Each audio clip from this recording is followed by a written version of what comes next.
Thanks for tuning in to A Better World. I'm your host, Luis Acevedo.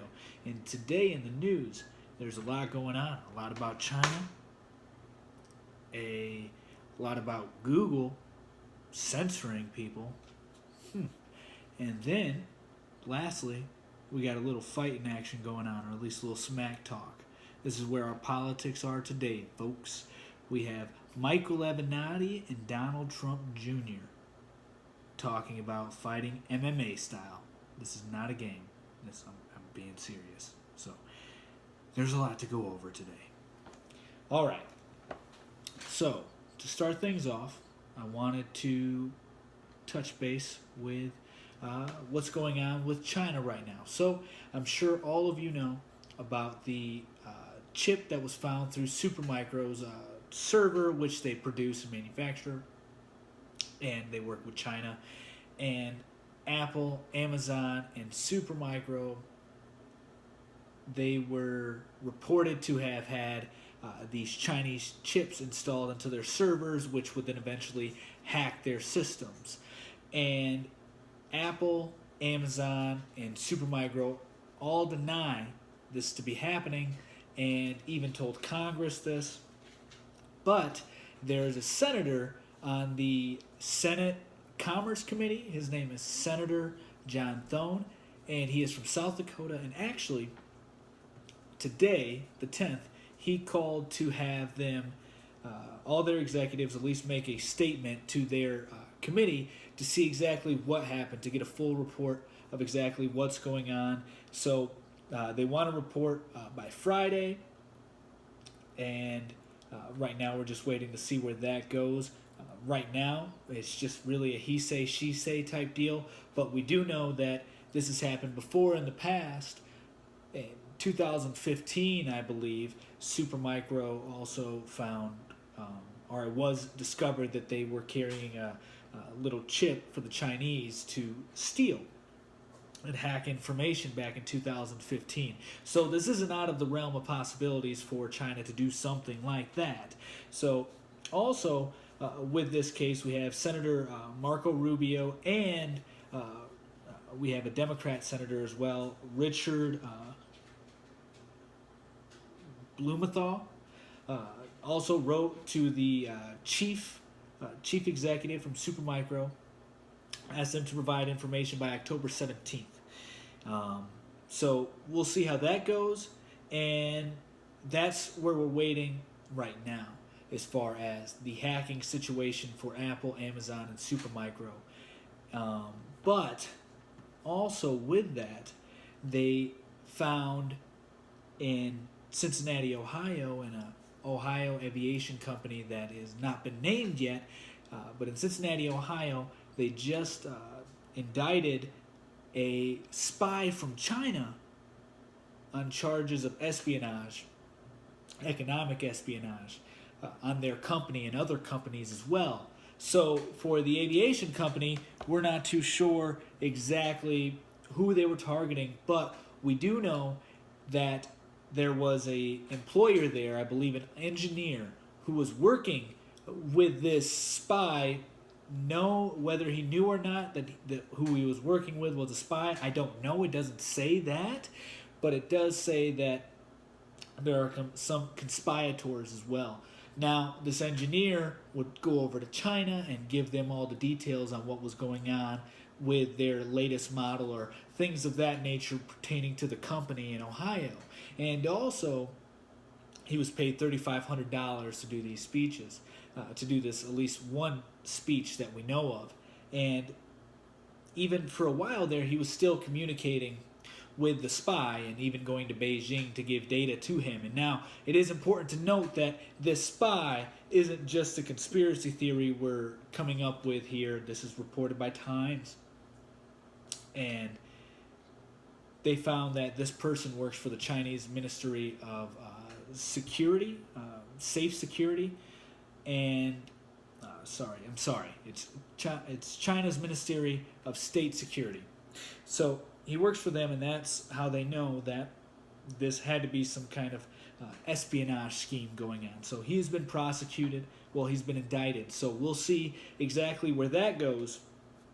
Now, another thing about China. There's a lot going on with China right now, and unfortunately, a lot of it isn't being covered in the mainstream media, which I think it should be, because there's a lot of concerns about China, especially with their espionage. This is not something new that they've just started doing. This is something that they've been doing for years now. We know that they were hacking into our water treatment systems, some of our power grids, and also doing something with our military, affecting the F-35s. I can't remember exactly, but did something with the F-35s that cost us hundreds of billions of dollars, and also cost thousands of jobs as well. So China is not new to this kind of behavior. This is definitely within their normal behavioral patterns. So another thing that they have actually been doing, which is even scarier if you ask me, is that they have these Confucius Institutions, which is a philosophy. Confucius is a philosophy over in the East, in China to be particular, and to be specific. And these Confucius Institutions here in America were found by the National Associations of Scholars to be funded by the Chinese government. And these institutions were teaching classes such as things to do with Chinese culture and Chinese language. And the reason that it raised eyebrows is because of the whitewashed history it would give of China, and basically leave out a bunch of the political details and histories pertaining to the Communist Party and the mass amounts of death that it caused, and starvation, and just the plight everybody went under or experienced under the reign of a complete totalitarian regime.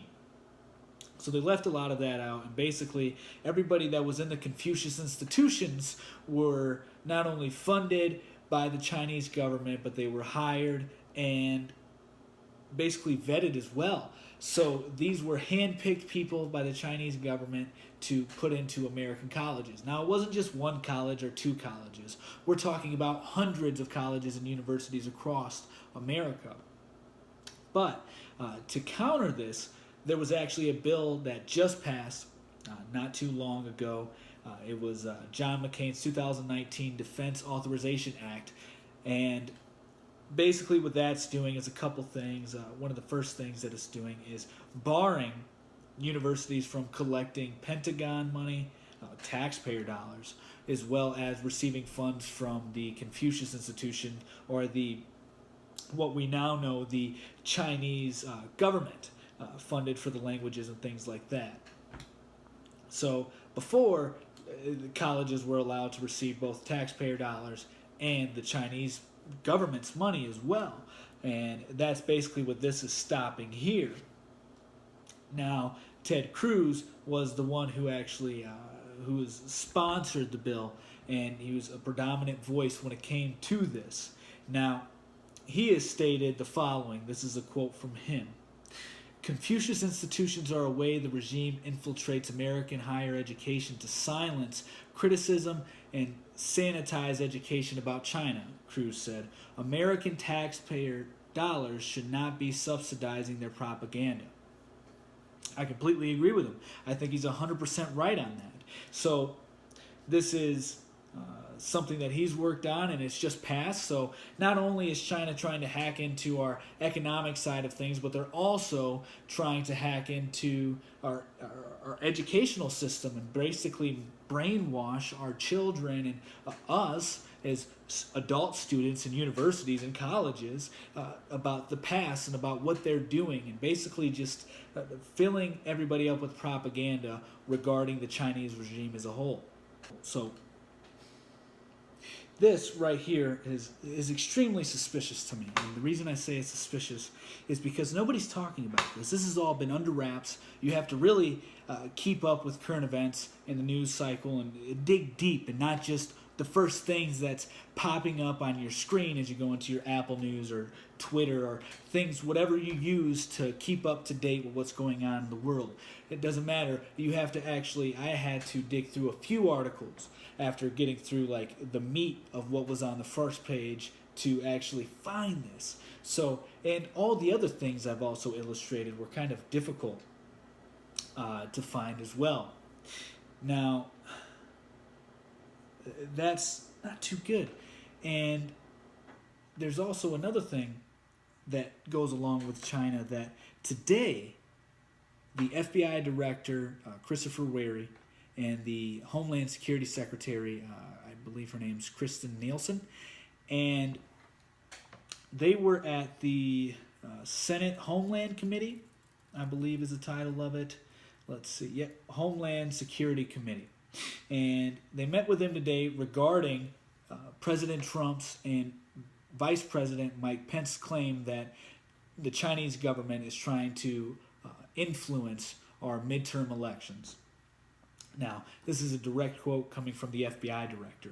China, in many ways, represents the broadest, most complicated, most long-term counterintelligence that we face, affecting every sector of the U.S. economy, Ware says.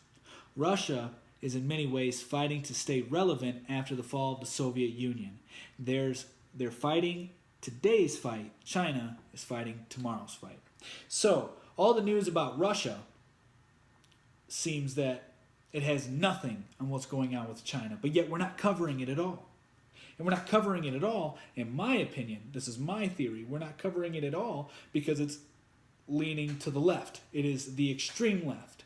So, you know how fascism is far right? Well, communism is far left. And they are both equally destructive. I don't want to compare the two and say which one's eviler, which one's anything like that, but I will say that from the research I've done and from my knowledge, the communistic regimes have killed many more people than the fascist regimes have. Now, getting back to this. We're not talking about this at all in the mainstream media. This is something from Reuters that I'm reading that came out today. I didn't hear anything about it in headlining news.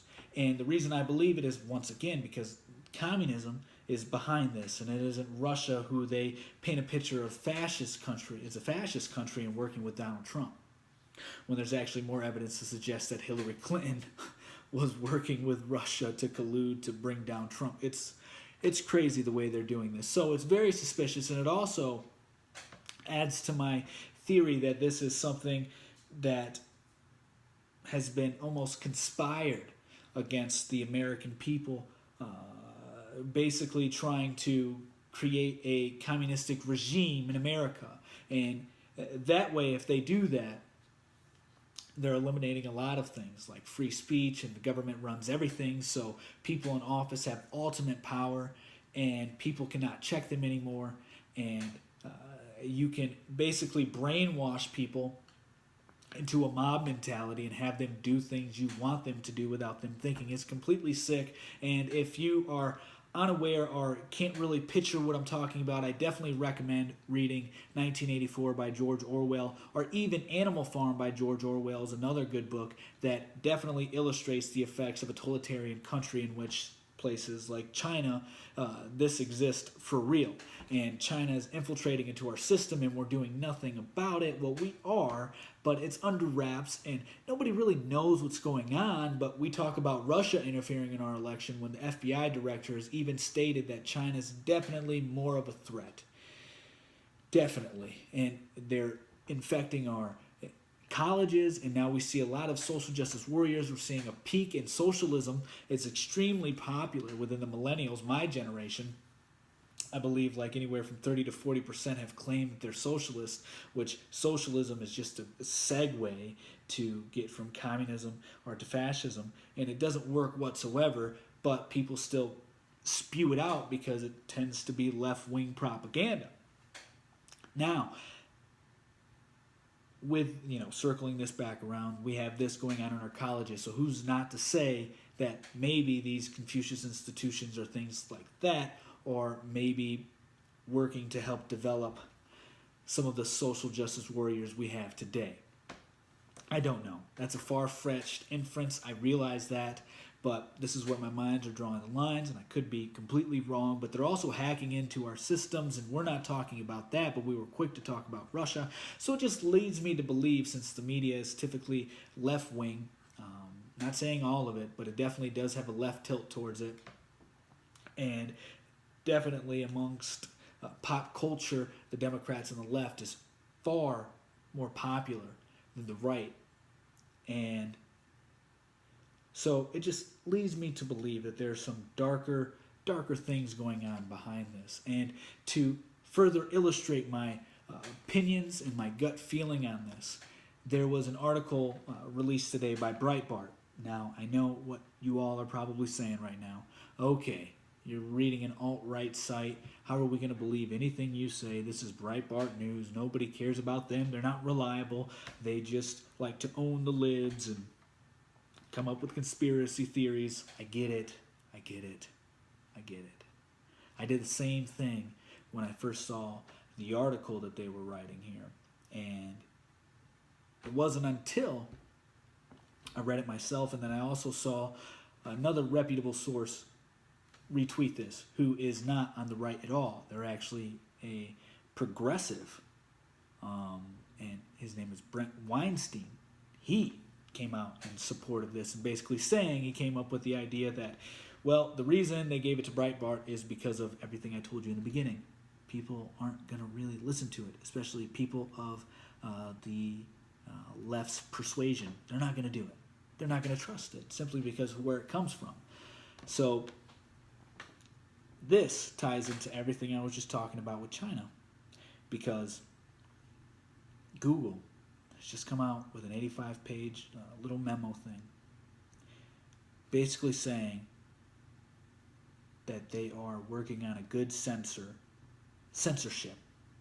to make sure that they can increase revenues for companies and make sure that nobody's bad's talking about them, and same with government, and just trying to keep everybody happy and keep everything civil and not have any controversial topics be spread. So essentially encourage groupthink, so that way everybody's happy, because ignorance is bliss. So the less you know, the less you can be mad at, because you don't really understand what's going on in the world in front of you, if you're not reading both sides or understanding controversies or difficult subject matter. Okay, so basically what this is entailing to me is that this censorship is promoting not only groupthink, but wiping out critical thinking entirely, and just eliminating opinions altogether. It's just sad. It's sad, it's scary, and they're the biggest server in the world. I mean, the search engine is phenomenal. I don't know anybody who uses anything different other than myself. I definitely recommend DuckDuckGo. From their terms and agreements, they don't collect your data or anything like that, so you don't have to worry about them building up an AI and creating a Hivemind. If you don't believe me, just look it up. It's 100% real. So, Hivemind basically is taking all your data and can replicate your thought process and know what you think before you think. And if a corporation owns that and knows what you're going to do before you do it, I think your imagination can lead you to the malevolent things that they can do. Now, I understand this is a way far out there thing, but it's not out of the realms of possibility, especially when we see that now they're encouraging censorship, which goes against everything we stand for in America. And actually, they're well aware of this. And the American tradition is something that they state they have to get rid of in order to expand globally. So they're no longer taking you and I in consideration. They're thinking, okay, we can make this a bigger thing. Now, with that, this is something that you all can see if you just go to Breitbart News and swallow whatever partisan you may have or whatever biases you may have, and maybe put on blinders as you look on the rest of the stuff. I don't care, but I definitely recommend you going through and reading this for yourself, because it is pretty scary. I mean, even at the end here, it says something that it reflects what's going on right now. It reflects the development of Dragonfly, which Dragonfly is a search engine for Google that's used over in China. And if you don't know, China has a social credit system.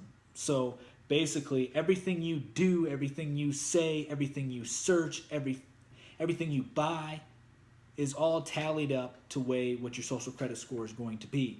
And if it's very low, unfortunately, this is something that carries down in the family line. So if you come from a couple, a set of parents who had negative credit scores or terrible credit scores, social credit scores, then unfortunately you're born into this world at a huge disadvantage right away, because now you were born to people who weren't deemed trustworthy. So yeah, it's a very sick thing that they have going on over there. And so this Dragonfly search engine is to help them implement that further. And this is what Breitbart is comparing what's going on right now to the good sensor, which is what this is titled. And just so you know, just so I'll elaborate a little bit more on the Dragonfly, this is right here, I'm quoting from Breitbart. It says, a censored search engine that would reportedly link a user's search history to their identity and phone number and block search queries deemed unfavorable to the Chinese government. So once again, controlling the way you think. And the Chinese government already does this. If you try to look up, I believe it's Tahrir Square or something like that, the massacre that happened there, they won't even let you search it while you're in China. So all these things definitely make you wonder what's going on. Why isn't this mainstream news, especially something like this with Google, which everybody uses? It seems that this would be right in your face, especially with the hacks going on in Apple and Amazon and Supermicro and the U.S.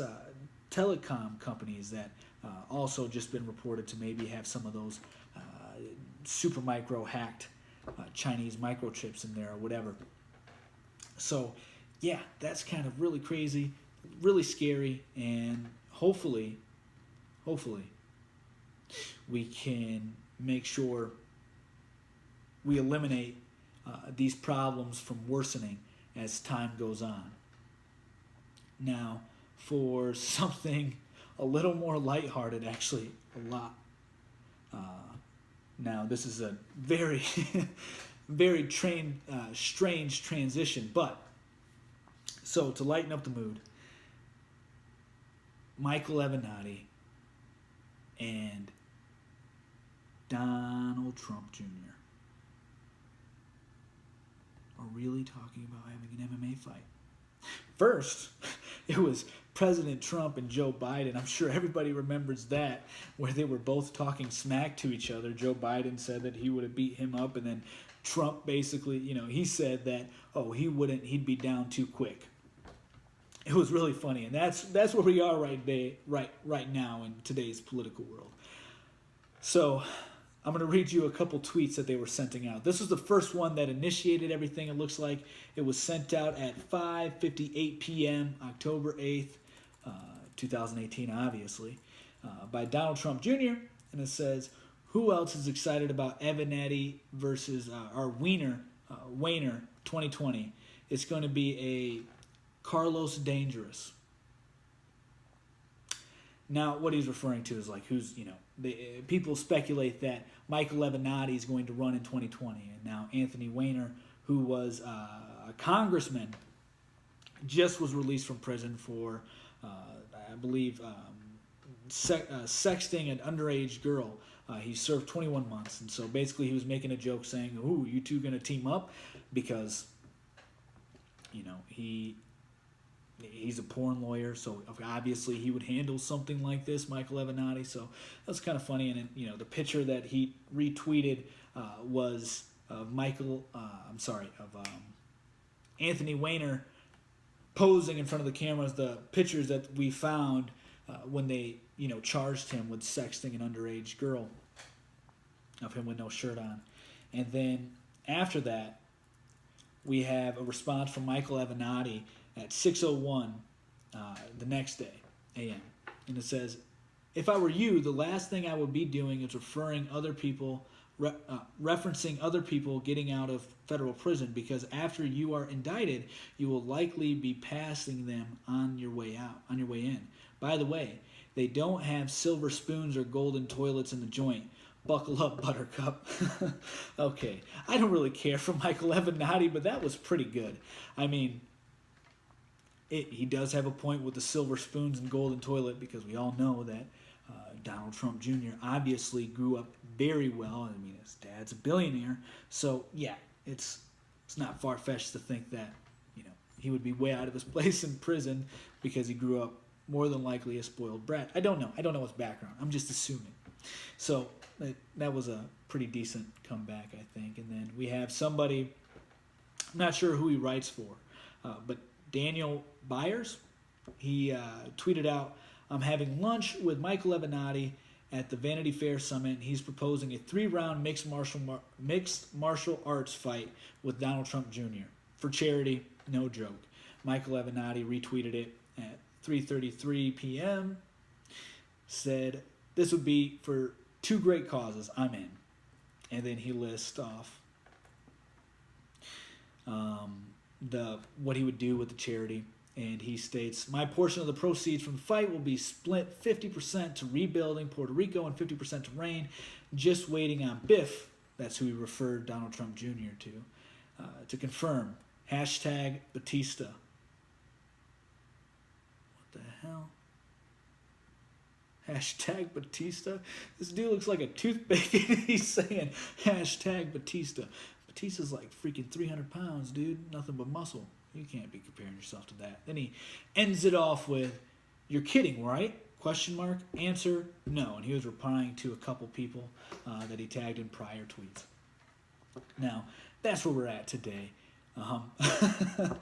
To be honest, though, I think I would definitely choose Donald Trump Jr. just because he seems like a little more. He seems tougher. He seems tougher than Michael Avenatti. And the only reason I say that is because he's a hunter, and it's not easy being a hunter. I mean, you have to have a lot of patience, you got to have a lot of discipline. And it definitely takes some balls to hunt. I mean, you're killing living things. So you have to have a kind of a different mindset. I'm not saying it's evil or anything. You know, we need hunters, that's for sure. But it's just a different mindset that they have. So I think maybe Donald Trump Jr. will win. That's my opinion. If you guys were to bet who would win, Michael Avenatti against Donald Trump Jr., who do you think would win? Let me know in the comment sections below. But yeah, I mean, that's what's going on today in the news. So a lot with China. It's a lot to take in. Definitely recommend doing your own research on that and educating yourself further on what's going on with all those issues regarding China. And yeah, I hope you all got a little bit of entertainment for the night or for the day whenever you're listening to this about Michael Avenatti and Donald Trump Jr. Kind of crazy. So that's politics 2018, baby. That's where we're at. But hope you all enjoy the show. That's it for today. Peace.